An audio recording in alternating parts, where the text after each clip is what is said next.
Hello दोस्तों, नमस्कार। आप सभी का एक बार फिर से जगवान जी पहाड़ी ब्लॉग में सांदर गांव से हार्दिक स्वागत है।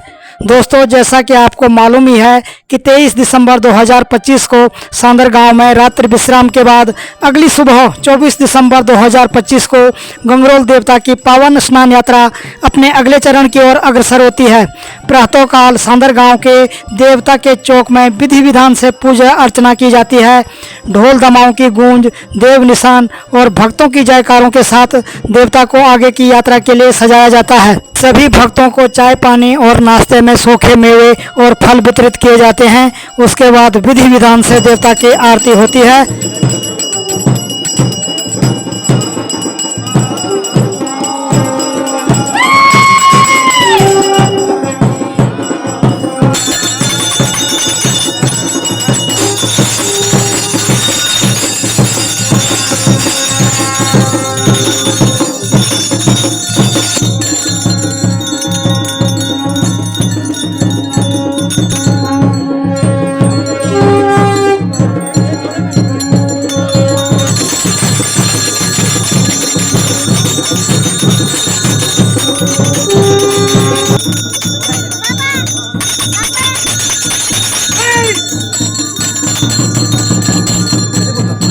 और अब आरती के बाद देवता पूरे गांव के भ्रमण पे निकल पड़ते हैं, जिसको कि स्थानीय भाषा में मोजाज कहा जाता है।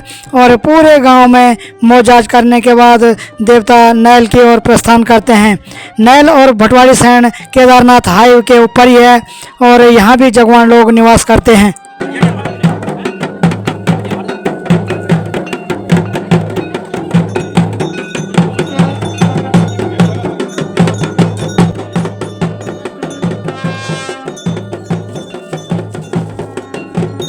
सांदर गांव के सभी लोग देवता को आधे रास्ते तक विदा करने आते हैं और उसके बाद देवता का आशीर्वाद लेके अपने अपने घरों को निकल पड़ते हैं और देवता चल पड़ते हैं आगे नैल की ओर। भटवाड़ी सैण में स्थानीय लोग देवता का स्वागत पुष्प, अक्षत और श्रद्धा भाव से करते हैं। मार्ग में देव अवतरण और पारंपरिक रीति रिवाजों का पालन किया जाता है, जिससे यात्रा का आध्यात्मिक स्वरूप और भी दिव्य हो जाता है।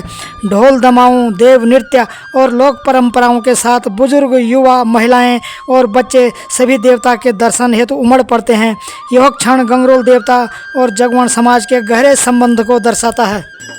भटवाड़ी सैण में जलपान करने के पश्चात देवता की आरती की जाती है और फिर देवता भटवाड़ी सैण में सभी घरों में मोजाज करते हैं और उसके बाद भैंस गांव के लिए निकल पड़ते हैं।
भटवाड़ी सैण से भैंस गांव के लिए 3 किलोमीटर की खड़ी चढ़ाई है और जंगल का पथरीला रास्ता है। फिर भी सभी श्रद्धालु नंगे पांव इस मार्ग पर श्रद्धा और निष्ठा के साथ चलते हैं।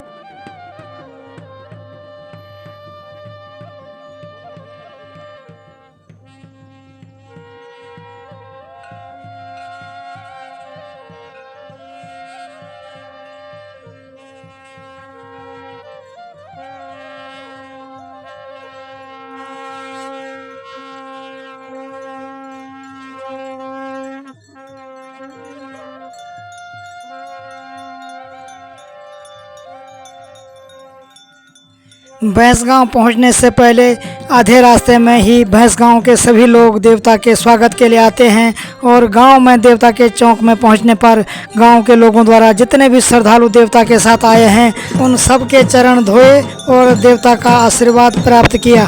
तो दोस्तों आज 24 तारीख को रात्रि विश्राम भैंसगांव में ही होगा। रात्रि में आरती के पश्चात सभी श्रद्धालुओं को भोजन कराया जाता है। उसके बाद गांव की महिलाएं रात्रि में अपने कुल देवता के समक्ष भजन कीर्तन करके सुख शांति समृद्धि और जन कल्याण की कामना करती हैं। और अब अगले दिन यानी कि आज 25 दिसंबर 2025 को प्रातःकाल देवता का विधि विधान से पूजन किया जाता है और उसके बाद सभी श्रद्धालुओं को नाश्ता कराया जाता है। नाश्ते में सूखे मेवे और फल सभी श्रद्धालुओं को दिए जाते हैं।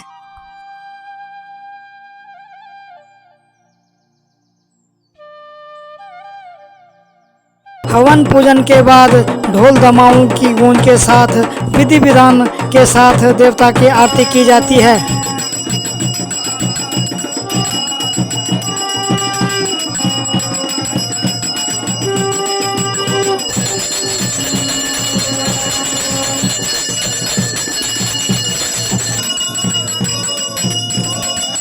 और आरती संपन्न होने के बाद देवता भैंसगांव में भ्रमण के लिए यानी कि मोजाज के लिए निकल पड़ते हैं।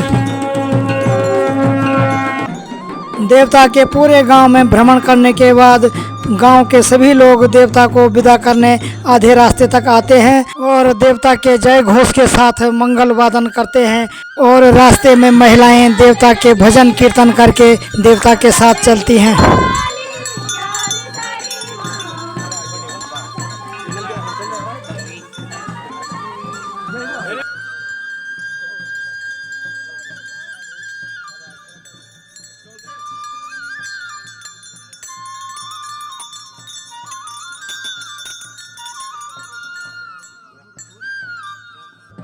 और अब देवता ब्रह्म नगरी पोला की ओर रवाना हो जाते हैं।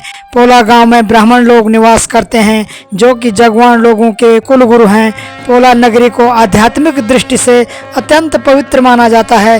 पोला गांव में पहुंचने पर देवता का श्रद्धा और सम्मान के साथ स्वागत होता है। सभी लोग देवता के दर्शन करके अपने जीवन में सुख शांति और समृद्धि की कामना करते हैं। तो दोस्तों यो था चौकी गांव से गंगरोल देवता की कोटेश्वर स्नान यात्रा का दूसरा भाग।